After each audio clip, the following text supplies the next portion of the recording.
Hi guys, konting update pala. So, nandito ako ngayon naglalakad-lakad. So, ito yung running water galing doon sa taas. Napunta doon sa ilalim, sa dagat. So, yung pula na yun yung tent namin. Malapit kami sa running water. Tapos yung front namin is dagat. Ayun, may boat pa. Tapos ang napansin ko talaga dito guys, yung tent nila dito ay nakalutang. Diba? Ang galing.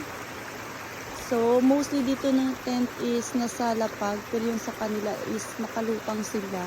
So, tinali nila ng apat yan na tali, kabilaan. Galing no? Tapos yung table nila dito. Paano kaya yan sila umakyat? Hindi ko alam paano yan sila paakyat niyan. Siguro may hagdan yan sila.